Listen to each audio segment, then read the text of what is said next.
We've played 007 First Light. Mike, let me ask you a loaded question. Were you disappointed? Yes and no. Okay, explain yourself. Well, so the reason I would say I was a bit disappointed, I think, was to do with expectations going in based on our love of Hitman. Sky high expectations because we love Hitman. Because we love Hitman so much. Damn much. This game is not a Hitman game with the Bond skin. I think that's the thing that's become abundantly clear having played it.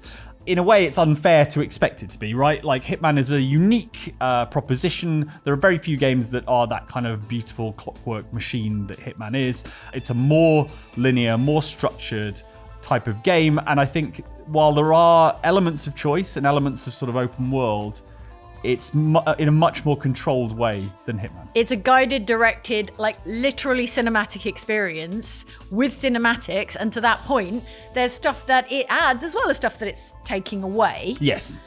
So it has a mobility and combat in a way that Hitman doesn't really do. It has a lot of things that have analogs in Hitman that we'll get around to. But it also has things that Hitman doesn't really do at all. Yes. Like vehicle sections. Indeed, yeah. And so forth. Things that are, I guess, essential for a James Bond game, and you can't make a James Bond game? James Bond.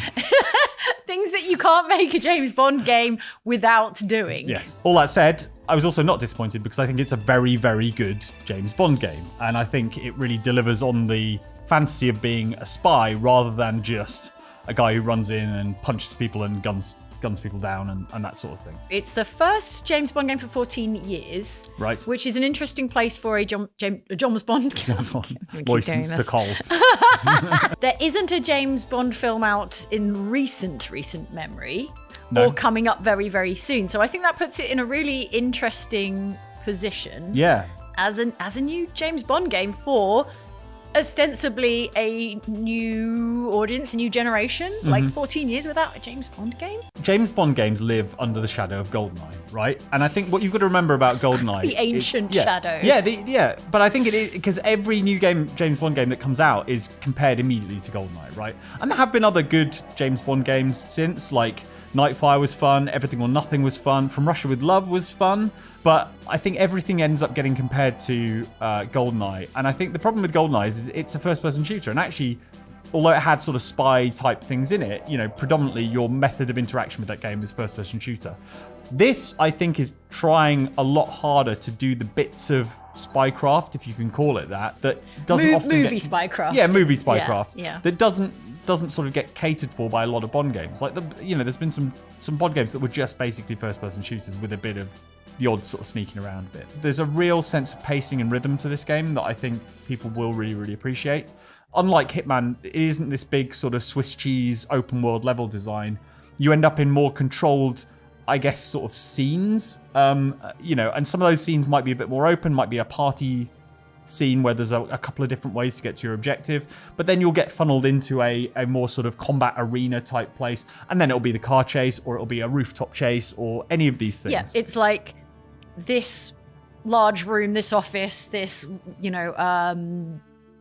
back room, or this like art sort of gallery basement is a movie set for you to enact this movie, and you can play it out the way you want to, either you're like stealthing through it quietly or going in all guns blazing, but it is like you're going to play out that scene and then progress to the far side of that room, and then there will be another somewhat open but also controlled kind of little movie set, let's say, little sound stage for you to do your James Bond fantasy. Yeah, and it's not to say there isn't choice within that. So for example, like one of those sound stages might be like a combat arena, right? But you can approach that combat stealthily, or you can approach it, all guns blazing with the kind of license to kill mode. And there's a little to say about that as well. Within the game, you can't just, in many scenarios, you can't just go in and start shooting people. It wouldn't fit the kind of plot and the story that they're trying to tell. Quite a lot of the sequences, we didn't actually have a weapon on us. And so it's quite controlled about when and where you can take a gun out and start shooting. The way they define it is James Bond is granted the license to kill when enemies show intent to kill him, right? So if they've engaged and they've pulled out machine guns, but that's a really good way of them controlling exactly when you're allowed to shoot things. It's an impermanent status. Yeah. It can be revoked at any time. Indeed. there's two elements to it. One is that obviously they want to control the story, but two, I think the shooting is vastly improved over Hitman. In Hitman, shooting people is kind of awkward. It's a little bit... But deliberately so, because they don't want to turn Hitman into a shooter. Yeah, right? exactly. That is the point. If it were easy, and even if it were really enjoyable to shoot people in Hitman, it would descend into an all-shooting game. Yeah, indeed. And it has when I've played before, and it never tends to end well. But Mikey's that bloody-minded that he will try and play Hitman as a shooter. The thing about the shooting is it does feel really, really good. Like, it felt like snappy. It felt like a kind of... You kind of want... When James Bond is shooting people, you want it to feel like a kind of power fantasy. You want to feel capable. You want to be able to... And there's elements to make it easier as well as sort of the ability to slow time and use your instincts in that regard. And don't forget the environmental grab something off a sideboard and like hurl it at the enemy. I guarantee you in the sort of development process, someone had a whiteboard and they're like, we want it to feel like Jason Bourne. We want it to feel like John Wick. I think they want to give you the opportunities to look and feel really cool. Yeah, I think there's a degree of mastery. Like, the footage we're showing you at the moment is not us playing. As you can probably tell from the fact that they sweep through these levels, absolutely annihilating people and juggling all of the abilities, some of the gadgets, you know. You're right. Mastery of it is going to it's going to feel good. Cool. Yeah, absolutely. I really like the way you could just like snatch something up off like a nearby surface and hurl it at your enemy, and then that kind of like staggers them for a little bit. Yeah. Although the first time I encountered that, I thought, as a Hitman player, I thought it was going to be pick up this item, be holding it in your hands, and then just gently underarm like over there to distract someone. My James Bond immediately picked it up and like hucked it into the face of the nearest guard. And I was like, okay. The rules have changed, but I enjoyed that very much. And it does feel like, you know that Jason Bourne fight in a kitchen? Yeah. It feels like that, which I appreciate. Roll up newspaper and all that stuff. That vibe. I think the melee combat as well is considerably more refined than in Hitman. It just plays really tightly, I think, that combat. Obviously, there's the environmental stuff as well in terms of like smashing people's heads on glass and things like that. You're not so tough.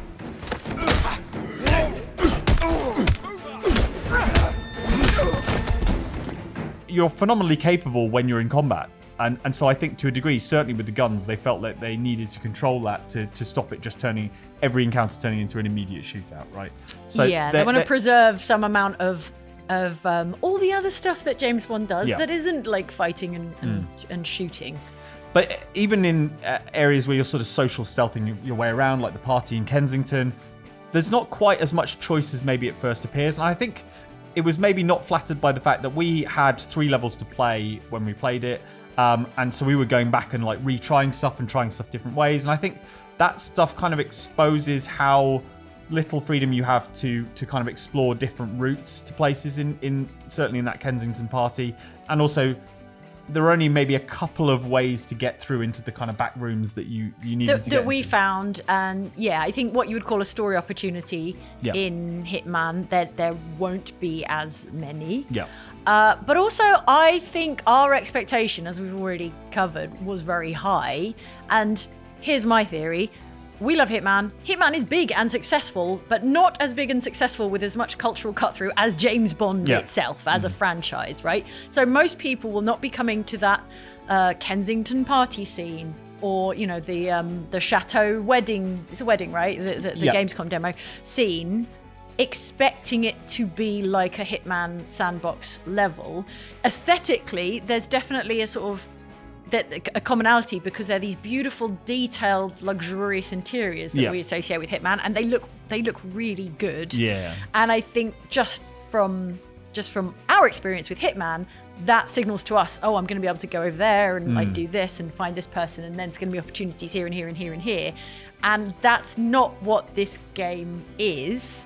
And that's our preconception coming to it. Yeah. I guess we would love like a Bond game which also has the flexibility of a Hitman game. Yeah. But I guess that's a tall order and not what they're going.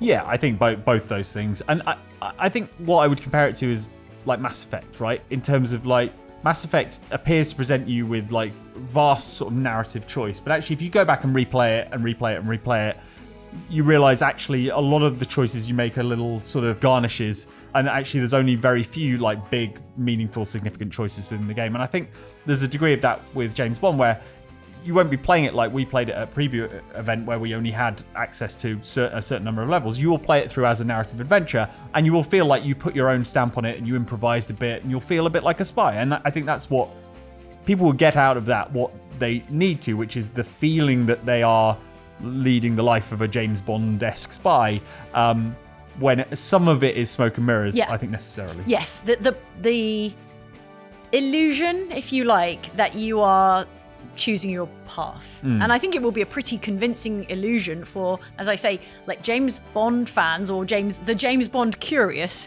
who aren't familiar with Hitman, who are like, wow, I've never seen an open world, but not really open world, James Bond game before, which we haven't really. Yeah, and I think the stuff that really is impressive is the cinematic stuff. You know, it's got that kind of almost Uncharted feel where you're sort of barreling through this story. There's some great action set pieces. It looks gorgeous, like lighting wise, and as you say, the sort of architecture and things like that. It's a very pretty game, and I think certainly, you know, if you look at the elements that Hitman doesn't necessarily do so well, which is like cutscenes and stuff, you know, I'm imagining like 47 playing the drums for that band, and just like, I think because of the amount of flexibility and the amount of content in Hitman, they can't necessarily make something that looks like really glossy and really polished. Whereas this, I think, really does deliver on that. You know, the start of the Iceland thing, it looks stunning when you arrive, and there's a real sense of sort of action movie kind of like sequences in there, where they have sort of conceded to the Hitman game design structure. I think they've gained in terms of cinematic storytelling, certainly. And and there's room for that, and there's space for that. Absolutely. It begins with like the kind of statement of intent is like the Lana Del Rey James Bond like theme, which is this game saying like, we're here to be as close to a James Bond movie as we can possibly get. Bond. James Bond. Taxim. Yes. We didn't hear a great deal about it, but I think that is the way they're attempting to do their kind of like world of assassination replayability. Like that's their replayability gambit. It's going to be like a challenge mode in the pre-existing levels. Yep. In World of Assassination, it's like go and execute this NPC. I don't know how that translates into like World of Espionage. Yeah. James Bond doesn't just go out and assassinate people. Can't be like Blofeld's in this level, go and shoot him in the head. They must have a series of objectives that can be applied, but you've got to feel that you know, stuff like Elusive Target has been so successful in Hitman. Yeah. There's got to be some element of that. I would love to see elements of Elusive Target with classic James Bond villains in these different levels. And maybe the story mode version of these levels is quite tightly controlled, but maybe they are constructed in such a way that they can open more of that out.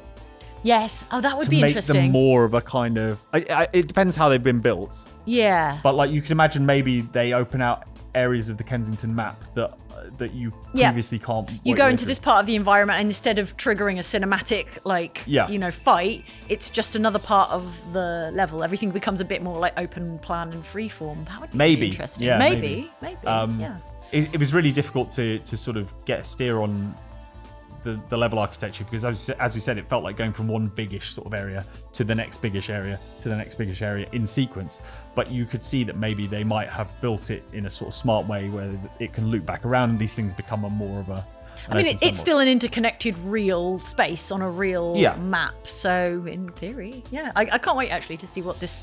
Taxim it's not something that's been talked about a lot, but they mentioned it in this presentation. We didn't get to play it, but they mentioned this as their version of the kind of replayability, a reason to go back into those levels after you've completed it. Because again, the fact that it has a more linear cinematic structure suggests, like by its very nature, that replay value is not going to be as big as maybe a Hitman level, where there are multiple different ways to approach any target. So yeah, I'm really fascinated to see how that stuff expands out. But I think it would be crazy for them for that not to be the place where they start plumbing the sort of James Bond lore and the kind of iconic villains or their own interpretations on those iconic villains.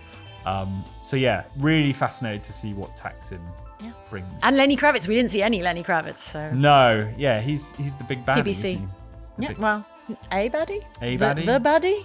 The baddie? We don't know. We've not seen enough Lenny. Something I really enjoyed was the bluff button. Yeah, it's cool. It's very cool. Part of like the what they call Spycraft. You can't use it like infinitely, right? You have to kind of like recharge it. It uses a resource. But when you use it, Bond will like deploy some like quickly invented excuse for him being in a place, like some ploy, some like role play, like I'm meant to be here because, and I would compare it to putting on a disguise in Hitman, where, hey, I'm meant to be here, I'm wearing the right uniform or what have you. Yeah.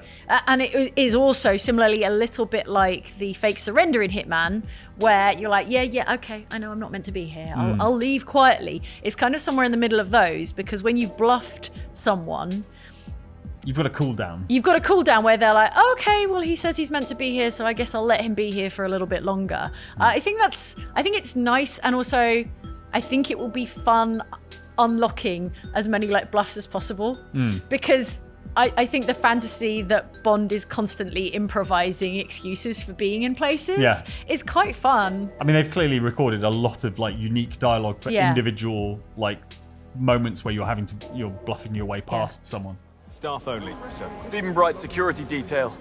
Are we down a man?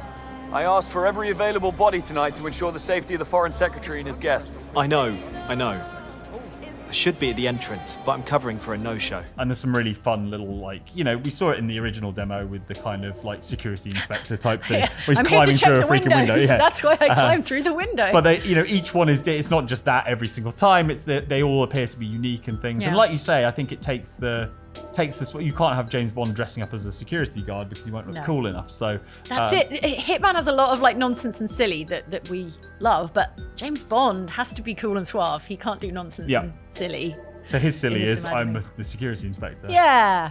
What do you think of the performance? What do you think of? I think he's great. Young Bond? I think he's really good. He's got the that youngest kind of, Bond that ever. Swagger, is what they say. The problem with any new James Bond is you're getting used to the kind of likeness as the character. But I think as the game progresses, it will feel fine. And the fact that he is younger makes it easier to not compare him to like existing sort of Bond archetypes that have existed. That's true. He's definitely his own James Bond. Yeah, I don't think we have footage of this, but one of the levels we played was sort of like a training. We do have footage. We do have footage of. Okay, we play a bit where they're all in their PE kits, like James Bond and his like training cohort are all in their PE kits doing like a training exercise. Doing a capture the flag.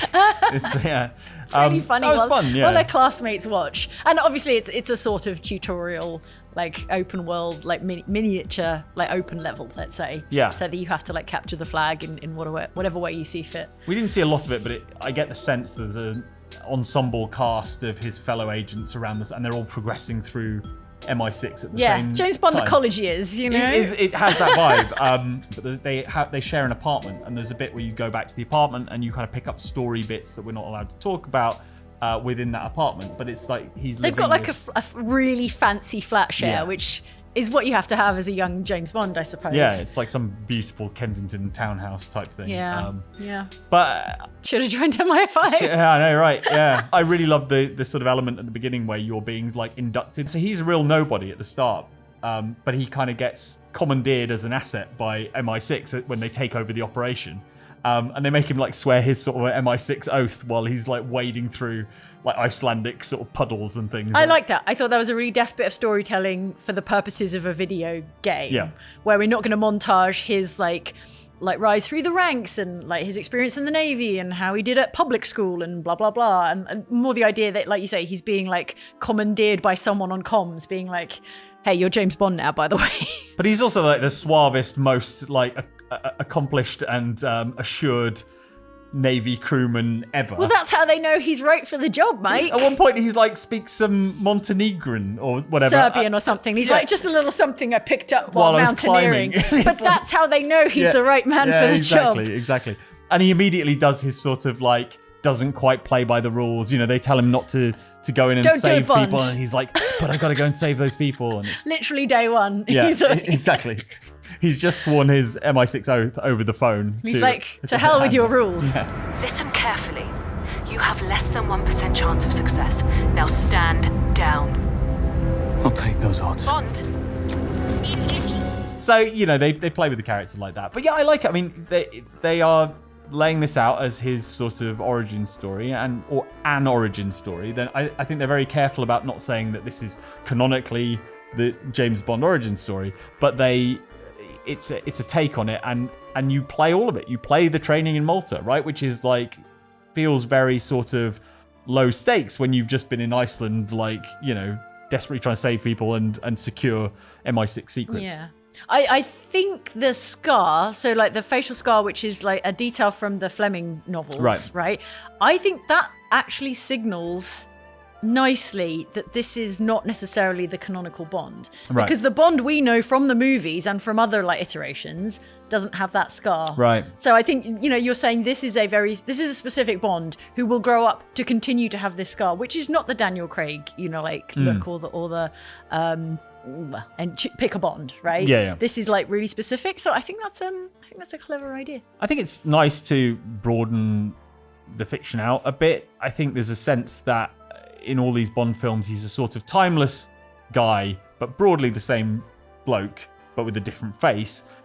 Daniel Craig, I think they rebooted it a little bit and made him a bit more of a kind of this sort of gorilla in a tuxedo type thing. But it's nice to have a different Bond that doesn't necessarily have to connect to any of the other. Yeah, he's literally a Gen Z Bond. He is Gen Z Are we Bond, ready yeah. for Gen Z Bond? I mean, Bond's got to adapt for Gen Z because at the moment it's just dads that like it, right? So they have to bring Bond into a new generation. And maybe this is the way to do it via a video game, right? Yeah. But there's going to be there's a Bond TV series, isn't there, that Amazon Oh, are sure. working on. There'll be something of everything, I and guess, there'll be new with films Amazon. with new. So it's sort of a right moment to be like, James Bond could be all these different things. I think this is a good game. I think fundamentally, it's a bit of a tease to say I'm disappointed. I'm only disappointed insofar as I love Hitman, and I love that there's going to be more Hitman, and Hitman appears to be continuing basically indefinitely, which is absolutely fine by me. Don't go into this expecting Hitman, and as long as you don't, I think you're going to love this game because I think it's got a real sort of momentum to it, and it takes some of the great bits from Hitman, but manages them in a more controlled environment and a controlled, paced kind of way to create something that feels unique to James Bond and that character. Yeah, fair. All things considered, we are ready for more from 007 First Light, Yes. which comes out pretty soon, Yep, actually. May. Our hopes are to do a kind of 3 ways to play on Outside Xbox, Yes. as is our want, Hitman styles. We will see how the game holds up to a 3 ways to play stress If there are only test. 2 ways to play it, then we're in trouble. Then we'll aren't we? fight for the 2 ways to play. It'll be a kind of musical chairs Yeah. of me, Mike, and Andy fighting We for will play the it. 2 best ways to play. We will play it on the channel. 100% we will be playing it. Agents have very short life expectancy. And if you do get caught, we will deny ever having heard of you. How does that sound? When do I start?